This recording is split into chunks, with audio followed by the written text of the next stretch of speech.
This is my shed, it lives by a hedge in my tiny little yard. Swear you'll hear us harping on, so come join us for a chat in my shed. Welcome to Shed TV. I'm Pastor Mike Taylor from Faith Church in Rochester, and I've got my good mate, Pastor Paul van Essen, with me from... wherever I'm from. Wherever you're from.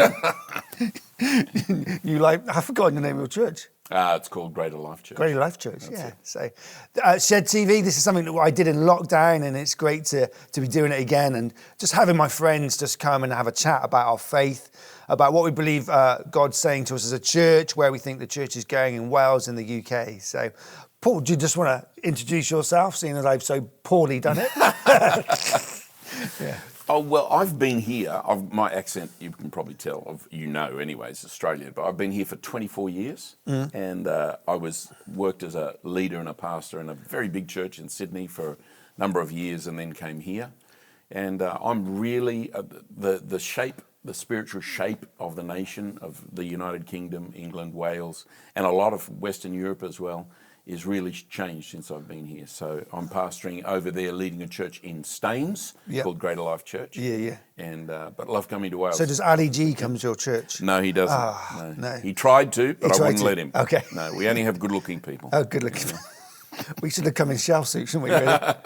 So you've been in ministry 25 years. 30? 30 years? Yeah. Okay, so you've seen a lot of changes. Absolutely, yeah. So from the kind of big mega church kind of thing through to what you're doing now, because your first church, your first network you involved, that was quite a large network of churches, wasn't it? Yeah, that's right. So we just had really a move of God, what you'd call a move of God. Yeah. Back in the early 80s in Sydney. So our church was led by a young man, early 30s, and within 5-7 years, we had 5,000 odd people. Wow. I became a pastor there and led the Bible college. And so that was a wonderful experience, but a bit atypical, a unique experience. That isn't what happens for most people. Yeah. And then when we came here, we kind of started a church with the same group of people, and we had a fair bit of momentum and some very exciting things, and then life unraveled as it does. Yeah. And now we're in a situation where most of the Western world is, where we have a church of less than 100 people, which is about 80% of the world goes to a church of less than that, or 80% of the churches are. And so it's been a great experience, and you learn a lot as you go along. Yeah, because my parents got into church in that 80s kind of period. Mm-hmm. So my memories of early church are of big church gatherings in tents and just kind of that charismatic move, and yes, and church has gone on a journey, hasn't it? We've gone from that, we went through, for a season of being quite well produced, quite professional. Yeah. Which was good, but I think, be good to talk about COVID, I think almost, as they call it the Great Reset. I don't know. I don't know if that's a great term. I don't know what you think. But I think the whole dynamic of church has changed. Yeah, I think it has, and I think it needed to. Yeah. I think God is always trying to bring the church into a place that glorifies him and it effectively reaches the world and sees those people built. And like anything, when there's a move of the Spirit. So in the early 80s, we had what we probably call the mega church kind of emphasis. And that did some certain great things, but you can't have one model, that works all the time. And COVID did. It did reset the church, and we're not through it yet in terms of the fallout of that. But I think if we adapt well, if we hear what the Spirit of God is saying and adapt well, we can see some really positive changes. Yeah. So, I know we've talked lots, but how would, in your 30 years of ministry, how would you evaluate health of church? So I know there's a big move about numbers. Sure. But from your wisdom and your experience, what would you say would be a healthy church? I think that church health is more important than church numbers. That's for sure.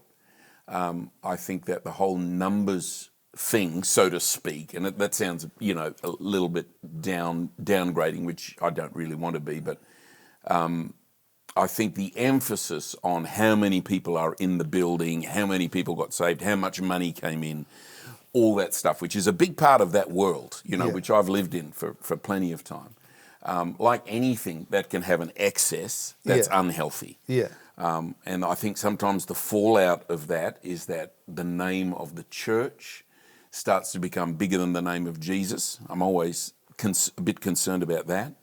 And I think sometimes people start to feel like a number instead of authentically committed to. So when I think about what you're doing, one of the great things that's happening in Newport for you guys is the sense of community that's in there and the connection you have with so many different aspects. And I think that's crucial right now.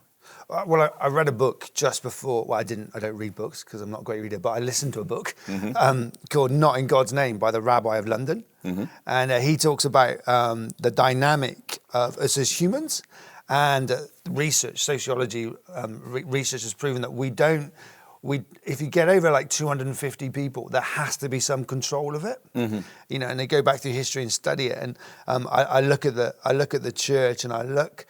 You know, having been in big churches and small churches, there's a shift in dynamic once you get over a certain number. Sure. And not that one's right and one's wrong. But I do think, because what's been on my heart for Wales is that we need to restore the church back to its rightful place in community. Like, it needs to be at the heart, it needs to be at the centre, and it needs to be a place of belonging. And I don't know whether we can do that if we become too big. Sure. You know? Yeah, no, I think that's true. And I think the reality is that there are going to be some big churches. So even if you read the New Testament, you know, there's a handful of churches. They were larger. Antioch, where a lot of stuff kicked off. Yeah. And Barnabas came over to kind of look after that, and then Paul came in there. That was a large and significant group. But historically, all the way through, most of these things have been small. Most of Christian people meet in a community, and we need that. So I think we need a handful of when I say handful, I mean how many. Yeah. But you need some things. There are some things that big churches can do that other churches will struggle to do. Yeah. But I think that what's happened, certainly in my experience, is that it became so important, the numbers, that everybody was striving to reach more people, not because they loved people so much, but just it's better to have 200 than it is 150. And by this time next year, our goal is we're going to have 500, and all those kinds of things. And the downside of that is that's just not what everybody is made for. It's just, in fact, most leaders and ministers are not called or created or shaped to be a pastor of a massive church. So I remember we talked about, when we first got here, we brought some. I used to run the Bible college there in Australia, and it was pretty significant, one of the more influential Bible colleges because it was attached to this large church in Sydney. And so I had a bunch of students that came with me, and they stayed anything from a year to a few years. Some stayed longer. And we kind of hit the ground running, and within a few years we had a couple of hundred people, and it was all very exciting, and people think this is, news and all this jazz. But when we used to think about where do we go from here, I remember thinking and sharing with the leaders at the time, I think I'm more comfortable with the idea of maybe 4 or 5 churches that maybe have 100 or 200 people that have a healthy connection rather than just having one big mega centre, And I think everybody's got to work that out. Yeah. Because works for them. My dream for Faith Church is that we will be, I don't like the word network, like a collection. Mm-hmm. A collective. A rabble, hopefully, of communities that, I don't know, once or twice a year we can get together and there'd be like 1,000 people or whatever. Yeah. But we go back and we express our faith in community. Sure. Because, I look at, the geography of Wales, like lots of small towns, there's not many big places, and I just think that there just needs to be a stronger expression of the Father heart of God. Mm-hmm. And I think for us in Wales and for our setting, we can do that for a smaller community. Mm-hmm. And like for me, I've been pastoring 13 years. You can spend your whole life like chasing the goal of bigger numbers and this and that, but coming at peace about what is the essence of what we're called to be. Yeah, totally. And the essence of what Faith Church is called to be is to be a great family. Yep. so that will naturally put limitations on how big we are. Yeah. But that's the grace on us. And, Exactly. and like you say, the other people's graces are to have churches of over 1,000. You know. Yeah. I Yeah. think the challenge for a lot of those bigger churches, I've been to, lots of these conferences, Yeah. and in those early years we had all the, big names. Lester Summerall came over, Joyce Meyer, Kenneth Copeland, they were all there. We were having conferences back in the green room, and you've got the people that are in and the people that are out and all that kind of carry on. But one of the things that has hit me over the years, and I've spoken to other leaders about that, is that we have to ask ourselves if the majority of churches are somewhere between 50 and 100 people, if that's what most people are, which means that most of the leaders of those churches are either living fairly tight financially or doing other things. How helpful is it if you go to a conference put on by somebody with a church of 20,000 in terms of helping these guys? It's a very exciting event, but I think what I'm kind of dreaming and what I hear in your heart is that we have to reach people, but you can't, if you haven't got the experience of going through that stuff and being there, then how helpful are we really? Yeah. So there's some rethinking going on. I remember being on a call in the middle of COVID with a great evangelist, but his church is thousands, and he telling us how they're getting through COVID as a church of a couple of thousand, and I'm like, it's just little old me. COVID's hit. I've got to learn how to do online church. Yep. It's coming out of my living room. Yep. My kids are the sound engineers, and the dog's running through the middle of it all, and and I'm like, this has no point of reference for me. And I've been to some great conferences and heard some great speakers, but it's the point of reference is so far away from where I'm at. It'd be great. I would love the day when I go to a conference and the guy that stands up has only got 20 people. Do you know what I mean? That would be great. But also we do need to be challenged to move forward. And I've one of the challenges that I have is you go to a conference or whatever and it's slick and it's well produced and there's a high level of excellence. Yeah. And then you come back to our churches with a minute budget, trying to do excellence. So how do you think that kind of excellence thing is for me and you, in our context? Well, I think excellence is really important. Yeah. And when I was first saved, so I became a Christian in the kind of late 70s, and then in the early 80s, and we were involved in our church there made what was the kind of first Christian released CD, worship CD thing that was in Australia, and then others did that as well. And I remember like the byword for anything church was, second rate. Yeah. Everything was cheap and nasty. In fact, there was even with missionaries, I remember one mate of mine over there, and they're sending support to missionaries, and one lady brought in used tea bags. True story. So she'd use them once.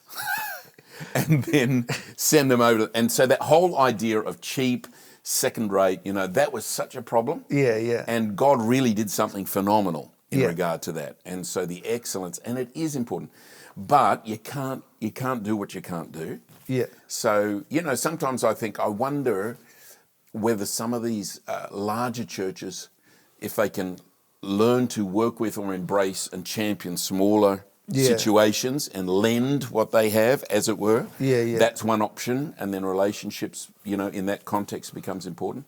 But the other thing is that people love authenticity.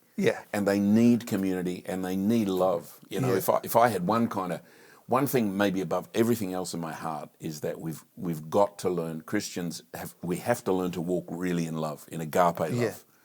And genuine. Yeah. Do you know what I mean? Like, it's got to be real. Yeah. So I was with a guy the other day who's lost two close relatives in a short, and you want to go in and say, "Oh, I understand." I haven't got no idea. Do you know what I mean? Like, but what I do have is I have a faith. And I don't really know how this whole thing works, but I'm going to pray and I'm going to believe that you can have peace. And I think for so long, Christians and the church has tried to say it's got the answer. Like as in the practical answer, but sometimes we don't. All we have is a faith. All we have is we believe in a Jesus that can make the emotions and the environment of that situation change. You know what I mean? That makes sense. Totally. Like I don't know what it's like to go through some of these things that the people are in my world. But what I do know is that I've been under huge amounts of stress or huge amounts of pressure or grief or whatever, and I pray to God and it changes it. You know? Yeah. And I think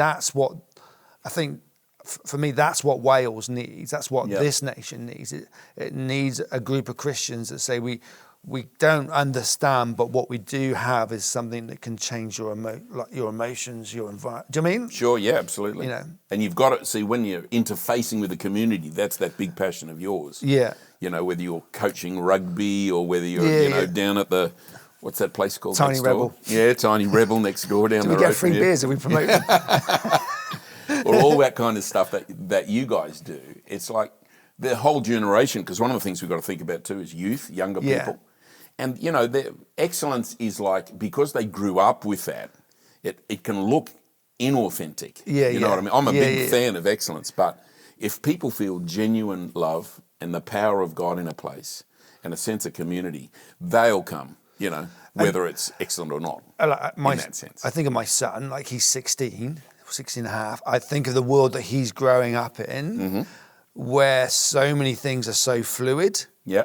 You know, to talk to him about become a Christian and you get to spend eternity with God, he's the Red Bull generation. You know, I can jump out of planes and I survive anyway. But you know, like that message that we share, like there was a very good post-war message. You know, a lot of people came back from the war.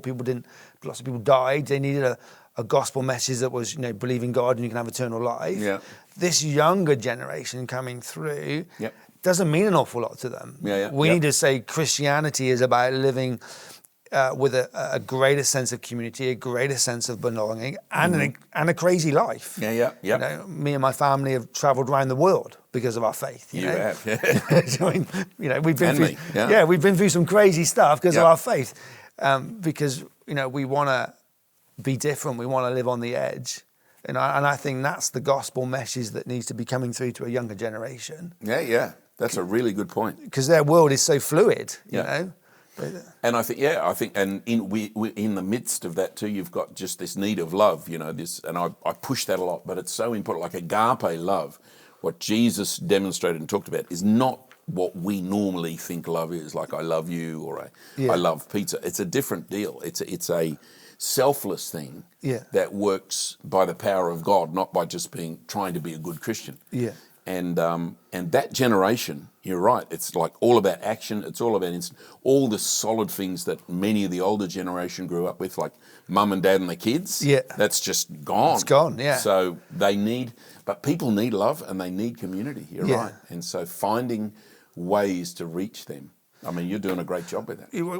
The beginning of this year, it wasn't a thought statement, you know. I didn't think, let's write a statement for the year. It just came out as preaching beginning of the year, and it's like, could we make the doors of the church so wide that anybody could walk in? And do you know what I mean? Like, that's going to mean I'm going to sit down next to someone and I'm not going to be too sure what their gender is. You know, I'm going to sit down with someone and, you know, forget worrying about whether they're going to nick my wife's handbag. You know, it's going to be more messed up than that.